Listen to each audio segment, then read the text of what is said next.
Hello and welcome back to Luby Livin'. Today I'm going to be showing you around my Cummins swapped 1976 Chevy K20. But before I get to that, I'm going to just talk about my channel quick. You've probably noticed I haven't been posting every week anymore. That's because I was watching my videos and they were really boring, so I'm just going to be posting when I actually have something worth the post, and rather than just trying to pump videos out. Hopefully I got some better content. But anyways, we'll get to the truck now.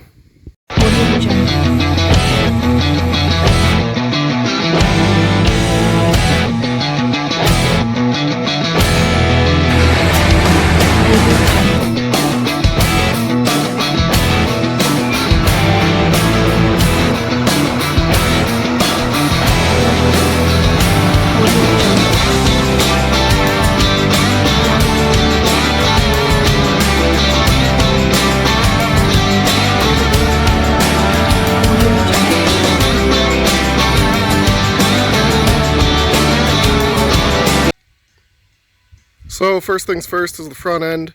This obviously isn't a 76 K20 front end. This is off an 86 K10, and I figured I'd say that first before I get in the comments and people are saying it's not a 76. So when mounting the front end, it was all pretty much bolt-on, other than this notch here I had to cut out of the cab to allow the hood to hinge down, and one piece of angle iron I bolted on, or welded on either side so I could bolt this cowling on. Last thing I had to do to mount the front end was notch the cowling there so the wipers could park. I've heard you can swap out wiper brackets and stuff to make them work as they should, but this works fine for me.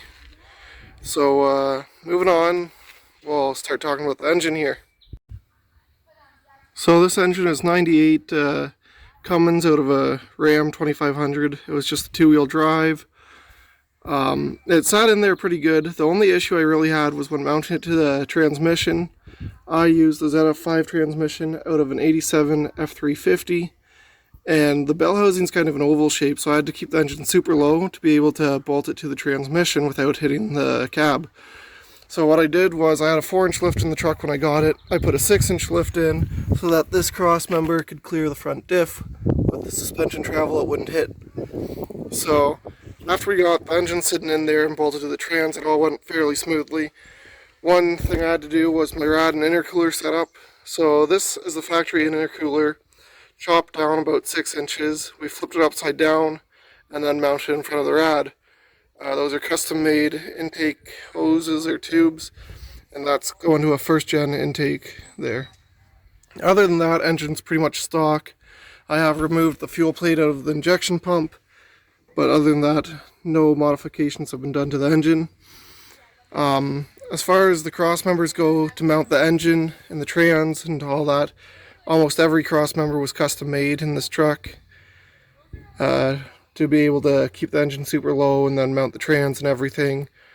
I've heard you can buy them off online somewhere, but this was working just as well for me. So to get this engine and trans to bolt up, I got a custom adapter off Diesel Conversion Specialist. It's a website, and they sell all parts for converting your diesels and swapping engines out. So they had a adapter plate that bolts right on your Cummins where your factory bell housing plate would go, and then it bolts right up to your ZF5 trans. And then to get my 205 transfer case to bolt up to the ZF5 trans, I was able to get an input shaft adapter off Advanced Adapters, and then I had to get a custom adapter to make the bolt patterns fit, going from the 205 to the ZF5. I don't have a front drive shaft made yet because I'm thinking I'm going to swap this ZF5 out for a ZF6, get that one more gear, because right now it's geared real low. I've got 410 gears, that's a 14 bolt American axle, and then that's a Dana 44. So I didn't get that front drive shaft made yet because if I swap out the transmission, it's going to change the lengths of everything again. So going to the exhaust, it was a custom made exhaust from a local company called On Truck Exhaust. It was 3-inch back to the transfer case, and then we upped it to 4-inch to a 6-inch tip. So moving on, I'll talk about the rims, tires, and lift combo, because I often get that asked as well. So it's a 6-inch rough country lift, but I think I'm going to throw an 8-inch lift in the front. Because of the heavier engine, it has squatted down over a couple of years, and I figure if I go with an 8-inch, we'll be good, and we'll be sitting level, and I'll clear that fender again. The tires are 375 65 R16 Mickey Thompson Baja MTZs P3.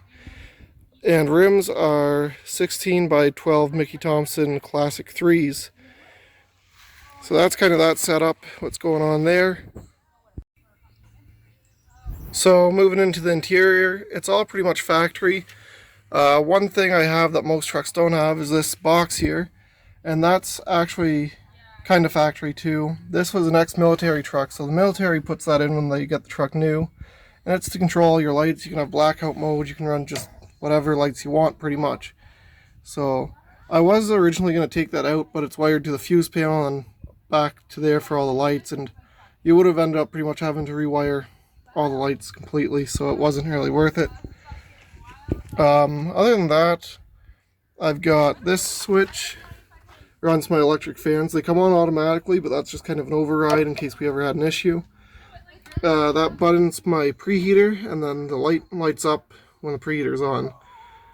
That button down there was in it when I bought the truck. I'm not sure what it ran before, but I wired that to my horn then, so I didn't have another hole sitting there empty like that. All my gauges work. Added a boost gauge in. I should have got a black one, but that's fine. But other than that, they all work as they should. RPM gauge, because it is manual. Had to cut a hole in the floor to fit the shifter through, but that ended up working fine. It landed right where I wanted it, which was perfect. Other than that, yeah, interior is pretty well stock. This radio here, I bought off a company called Custom Auto Sound, and it's a factory looking radio, fits in the factory place, plugs in as it should, but when you turn the key on, I don't have the key with me, but it's all digital, and it's got all your hookups for newer equipment such as subs and amps and all that stuff. So if we flip the seat down back here, I got two 6x9 kicker speakers and then a 10-inch kicker sub. That was a custom box that I never really finished. I got to the point where I could use it and then kind of just left it as is.